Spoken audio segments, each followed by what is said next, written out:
So, is Joel Embiid a true MVP, or rather the best big in basketball today? You see at first glance, and while looking at his numbers, it's easy to think so, during the regular season at least.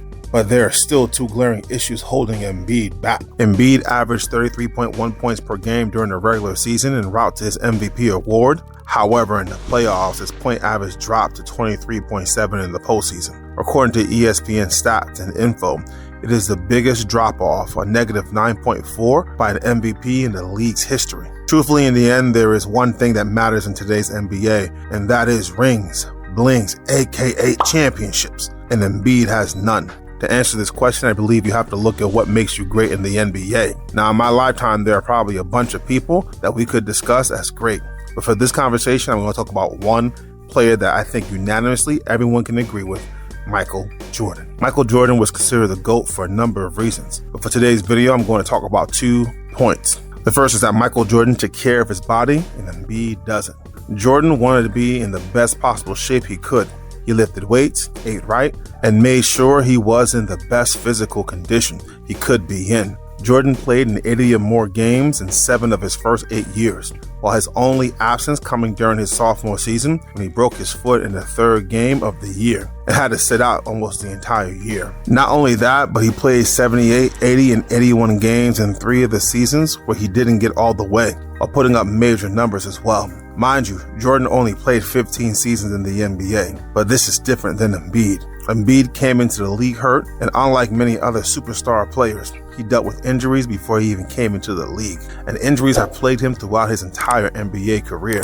Even during this year's NBA playoff run, you can tell that Embiid just did not have the lift needed and sat out on 2 NBA games that the Sixers actually won without him, which was actually pretty crazy. In the 22-23 season, he played 66 total games, which is much better than in the past, but he has been playing on soreness and injuries all year. Joel Embiid has played 134 out of 164 games out of his available games the past 2 seasons. That's 81% of his available games. This has been a big improvement, but just not enough. As a big man who weighs 280 pounds, one has to question if he's doing what he needs to do in order to ensure that his body never fails him when it matters the most. During this year's NBA playoff run against the Celtics during the last 2 games, Embiid scored 26 points and then 15 points as the Celtics made a major comeback to defeat the Sixers, who were up 3-2. This was in part due to injuries. As the best player on the team, the Sixers needed the MVP to put the team on its back. And let's be clear, this has happened year over year for Embiid. What's holding Embiid back from being considered great is his unwillingness to make the sacrifices that he needs, which could include dropping some weight or other dietary shifts, which will forever hold him back. Like, if you had a choice right now between Giannis or Embiid, who would you bet could play through the entire playoffs consistently?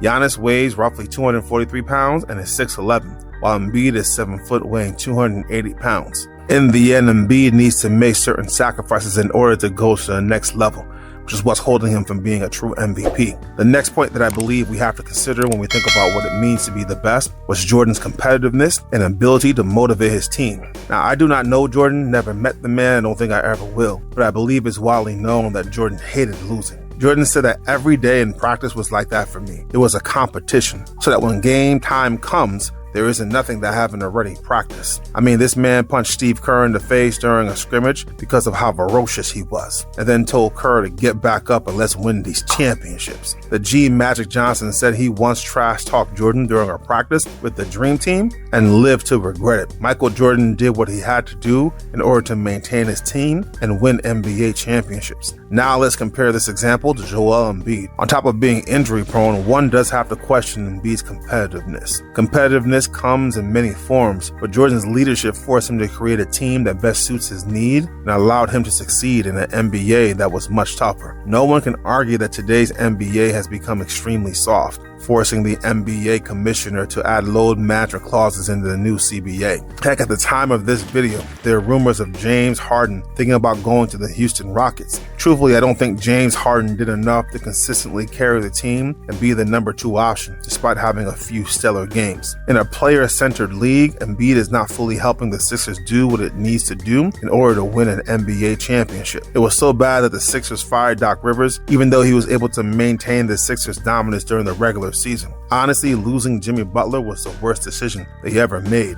But let's be real, Butler's personality and swagger rubbed the Sixers front office the wrong way. As the leader, Embiid failed to do what it takes in order to maintain a team that can take him to the promised land. And yes, we can dissect Ben Simmons and Tobias Harris deal, but I think even the Ben Simmons conversation is important. As a teammate, you need to be able to motivate and move your teammate forward. Ben Simmons was one of the best defensive players, but as a leader, you have to be able to motivate and take your team to the next level. But right now, it's hard to consider Embiid the best big in basketball today. So, what are your thoughts and what do you think about Embiid? Please make sure to smash that like button and subscribe, and thanks for watching.